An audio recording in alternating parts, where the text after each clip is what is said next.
This is John Henry Weston of LifeSite News coming at you from the Vatican. Very privileged to be in the presence of and the apartment of Cardinal Arinze, retired head of the Vatican Curia. Which department? Congregation for Divine Worship and the Discipline of the Sacraments. Absolutely, and that is a specialization in the sacraments of the Church, including Holy Communion, confession, and so on? Definitely, because the Holy Eucharist is the greatest sacrament, of course. Beautiful, beautiful. We're very privileged to have you with us at LifeSite News. There are those who have called Holy Communion to be given to couples who are in canonically valid marriages and have expressed the advice to refrain from sexual acts in the new relationship not only appears unrealistic to many, it is also questionable whether sexual actions can be judged independent of the lived context. How would you react to that? How I would react is this. The Ten Commandments are given us by God. Have we any authority to say that it is unrealistic to expect people to keep any of the Ten Commandments? Not only number 6 and number 9, also number 5, abortion, killing of innocent people. Number 7, stealing, whether small sums of money or big. We cannot go on the reasoning that it is unrealistic. You can say it is not easy. I accept. Christ never promised us that it is easy to follow him. He said, those who want to be his disciples, take up your cross daily and follow me. Well, if people are not prepared to do that, then they are declaring that keeping God's law, we cannot expect people to do that. Then it isn't only divorce, remarried. You might as well ask the man who is working in the office and his secretary is a lady. Then you might as well argue, is it unreasonable to expect two of them to be chaste? Is it unreasonable to expect people to be honest when they see a chance to take government money or to take another person's property? Is that unreasonable to expect that? Christ himself tells us, those who confess me before people, I will confess them before my Father. But if you do not confess me before people, before my Father, I will deny you. Which means it can be tremendous on that day. Not I creating this situation, but Christ himself. He speaks of some who are not ready to follow him. 10 girls, 5 wise took oil in their lamps, the 5 stupid, no oil. So they were not there. The place was closed. They came later. They were told, out you go. You are not coming. So it shows us that our personal decisions can influence our future.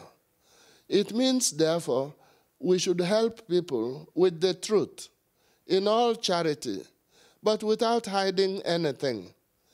If you say, we cannot expect people to be chaste in that situation, to refrain from sexual relations, then you are challenging the fundamental teaching that sexual relations are correct only between husband and wife in a proper marriage. That between any other two people is wrong. Whether they are heterosexual or homosexual, it is wrong because it is against the order established by God, the Creator. It isn't church law, really. If it were church law, it would be like, don't eat meat on Friday, or you are to fast on Ash Wednesday. If you are sick, you are dispensed. If you are in an aeroplane, you are flying, there's no other food, you are allowed to eat meat, because it is church law. But divine law, you cannot name a situation which Christ did not foresee. Nor can you tell us that you are wiser than Christ, that you have modified what he said, we will then ask you, who do you think you are? Greater than Christ? He is the way, the truth, and the life. The idea that receiving Holy Communion doesn't solve everything. If a person is in state of grace and receives communion, he gets no grace. If a person is in state of sin and receives Holy Communion, he gets no grace. So it isn't just struggling. In Africa, for instance, we have polygamists who have taken a second wife, third, fourth. They don't try to receive Holy Communion because they know from the catechism that even if they did receive, they would get no grace. It's not a great act of mercy then. No, the act of mercy is to help them with the truth. We have, the church has always held that for a person to leave their spouse and enter a civil union with another is adultery. Does the church actually have, or does even the Pope have the power to change that? Not to change the doctrine, but if the person thinks the first marriage was not valid, the person should go to the office of his diocese or her diocese. The canon law experts will examine it under the direction of the bishop. Pope Francis has, in September this year, revised the process, canonical process, to make it quicker and also less expensive. So that if the first marriage was not actually valid, for example, if the woman did not really want to marry that man, but was afraid and was compelled, it can be proved. In that case, that marriage is declared null and void from the word go, the first marriage. Then they will be free to marry another person. Short of that, they could not. Short of that, they are technically in a state of sin. Even if their conscience excuses them that the first marriage partner was a very difficult person, that the marriage was dead, that they can't make it, the other one promised to kill the other one, all that may be true, but it doesn't invalidate the marriage. So the way we can help the person is with the truth. If necessary, go to ecclesiastical court if you challenge the validity of the first marriage. What about if the second marriage that is engaged in, or the civil marriage, if you want, is long established and they have children and things seem happy for them? Does that sort of assist in making that first marriage not valid? Those can be true arguments, but they are not strong enough to render the real first marriage invalid. They are only saying that the man or woman is now in a happy liaison, but they don't prove that the first marriage was invalid or no. A canon law expert will look for another reason which affects the first marriage, not whether the person is now happier. Is there such a thing as the state of mortal sin? We used to hear about a lot of that in the Catholic Church years ago, not heard about much today. And if so, can that person still receive Holy Communion? There is such a thing as a state of mortal sin. Mortal sin is a total turning away from God. It's a terrible thing. It can be with reference to any of the commandments, not only the 6th and the 9th, the 5th. If a person kills and is ready to kill more people. If a person abortion and is ready to commit abortion, if necessary, again. If a person votes for abortion and will vote for abortion every time and has no intention of changing, then it is a state of mortal sin. In that case, then, the person disqualifies himself or herself from receiving Holy Communion because the person is in state of mortal sin. The simple catechism says the first condition for receiving Holy Communion fruitfully is to be in state of grace. If the person is in state of mortal sin and receives Holy Communion, the person indeed receives Christ, but no grace.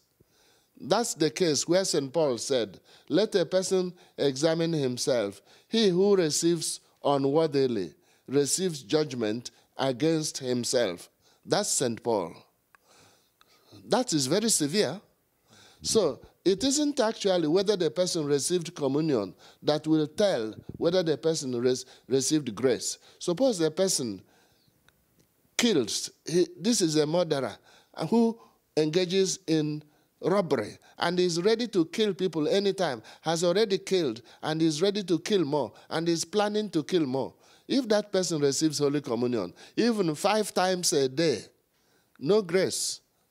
Not only no grace, but the person commits sacrilege on top of the sins the person had before. Could the argument not be made that receiving Jesus in Holy Communion, though, would help him to come out of his sin? Yeah, but to come out of the sin, the sacrament needed is penance, the one we popularly call confession. You go to the priest, you accept you did evil, you say it is true your fault, and you have determined with God's grace to change. Then you get God's forgiveness. That helps. But if a person is in mortal sin and has no intention of leaving that action, then receiving Holy Communion does not help that person to become better, because it is one sacrilege on top of the sins the person had before. But there are some minor faults we call venial sin.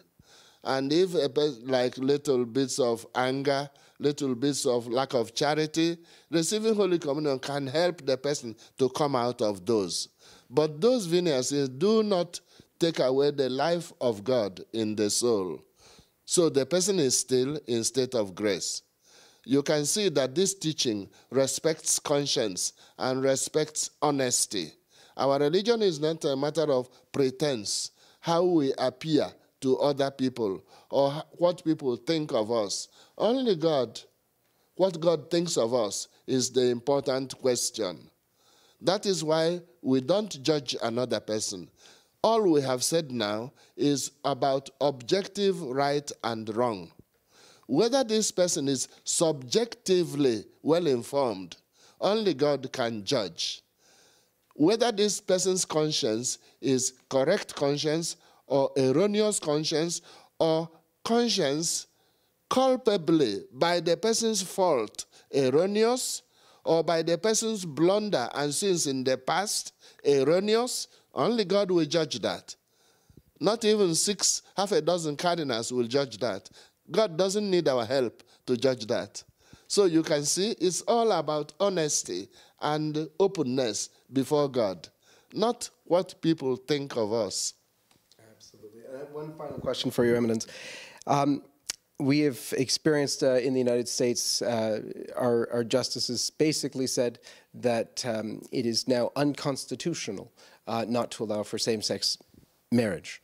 And the basic question then is this proper? Is marriage a human invention? Marriage is not a human invention.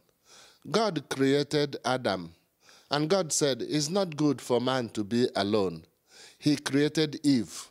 So the first man and woman were created by God, which means marriage comes from the creating hands of God. It isn't the Pope who made it. It isn't the United Nations.